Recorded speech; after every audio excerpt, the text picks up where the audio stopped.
ኢትዮጵያውያን ዜጎችን ጨምሮ ሌሎች የአፍሪካ ሀገራት ከሊቢያ እንዲወጡ አስቸኳይ ትዕዛዝ ተላልፏል።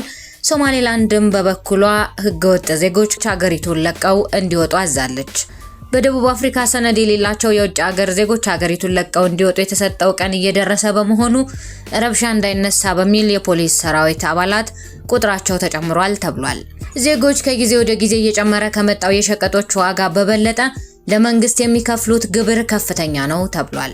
የሆርሙዝ ወሽመጥ በመዘጋቱ ባህር ላይ ቆማ የነበረችው ጊቤ መርከብ መንገድ መጀመሯ ተገልጿል። የሚሉና ሌሎችም ጉዳዮችን ይዘናል። አብራችሁን ዝለቁ። የምስራቅ ሊቢያ መንግስት ባለስልጣናት የአራት አጎራባች አፍሪካ ሀገራት ዜጎች ወደ ሀገሪቱ እንዳይገቡ አግደዋል።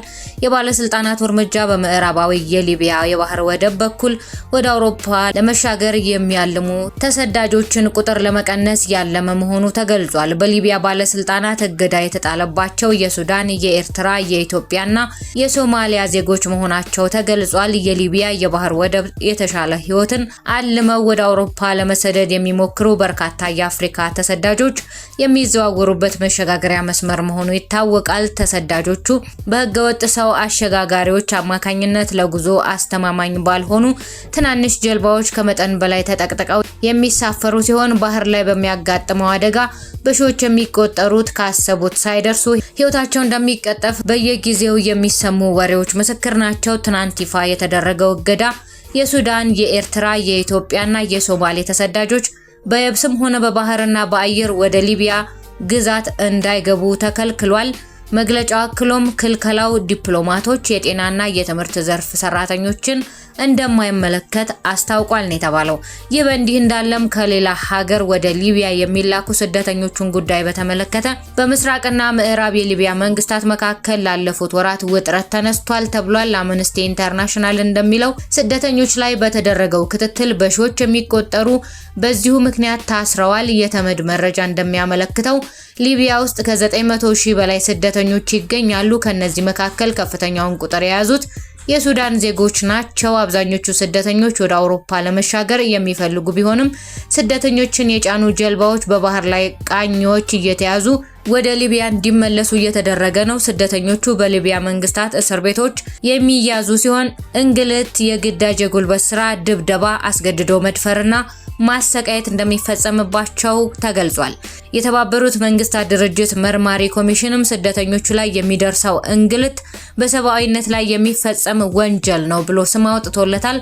አምነስቲ ኢንተርናሽናል በበኩሉ በዘረኝነት ላይ የተመረኮዘ መጥፎ ውሳኔ ነው ሲል ተቃውሞታል።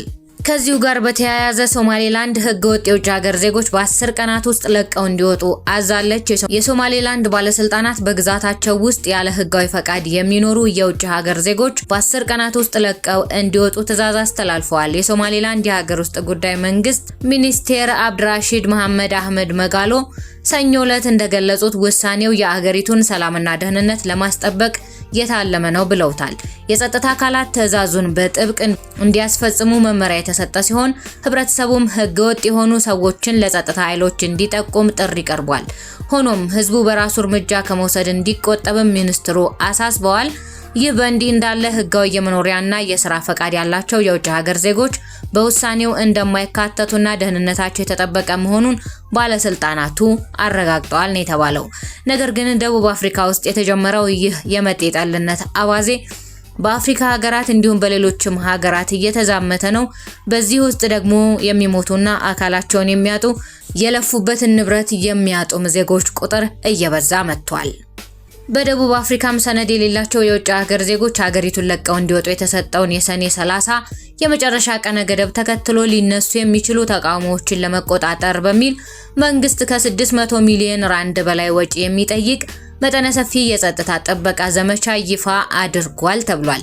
የሀገሪቱ ፖሊስ ለማንኛውም አይነት ድንገተኛ ሁኔታ ዝግጁ መሆኑን ያስታወቀ ሲሆን የመከላከያ ሚኒስቴር በበኩሉ ግጭትና ሁከት የሚቀሰቅስ ከሆነ እንደ አስፈላጊነቱ ጦሩ ሊሰማራ እንደሚችል ጠቁሟል ተብሏል።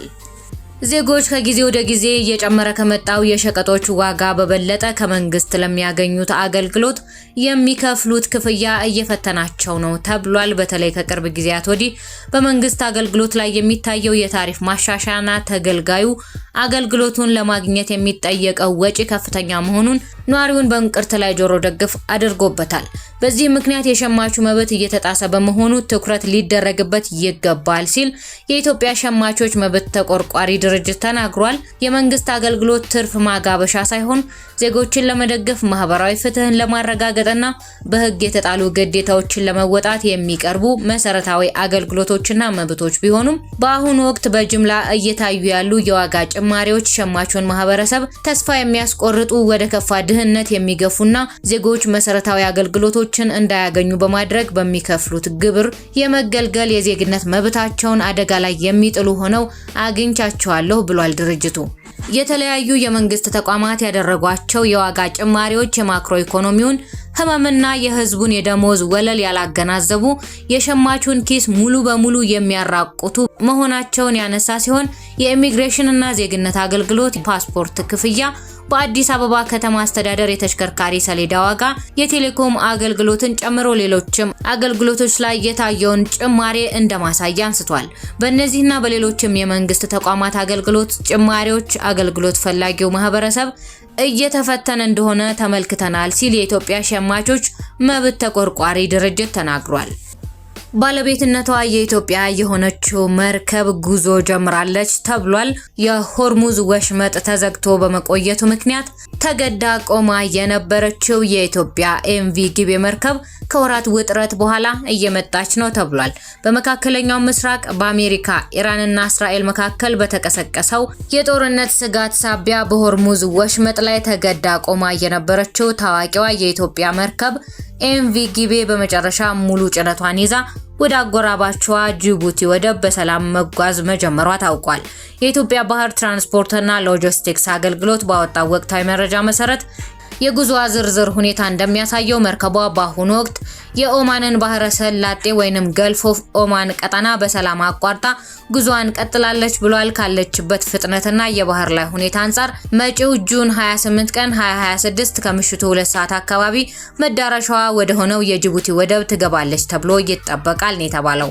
ኤምቪ ጊቤ የኢትዮጵያን የክብር መገለጫ ስትሆን በዓለም ዙሪያ በሚገኙ 347 ዓለም አቀፍ የወደብ መዳረሻዎች ላይ የኢትዮጵያን ሰንደቅ ዓላማ በኩራት ከሚያውለበልቡ መርከቦች መካከል አንዷ ናት። የቀጣናው አለመረጋጋት በፈጠረው ከፍተኛ ውጥረት ውስጥ ሆነው ስራቸውን ያከናወኑ መርከበኞች ትልቅ አክብሮት ተችሯቸዋል። በሆርሙዝ ሰርጥ አካባቢ የነበረውን የደህንነት ስጋትና የዕለት ተዕለት አስፈሪ ውጥረት በከፍተኛ ሙያዊ ስነ ምግባርና ጽናት በመቋቋም የሀገራቸውን ብሔራዊ ክብር አስጠብቀው ለዚህ ያበቁት የኢትዮጵያ የባህርና ትራንስፖርት ሎጂስቲክስ መርከበኞች ታላቅ ምስጋና ሊሰጣቸው ይገባል ተብሏል። ውድ ቤተሰቦቻችን ለአሁኑ የነበሩን መረጃዎች ያደመጣችኋቸው ናቸው። በሌሎች መረጃዎች እስከምንገናኝ ድረስ ሽርሽር ኢትዮጵያን ሰብስክራይብ ማድረግና ቤተሰብ መሆናችሁን እንዳትረሱ።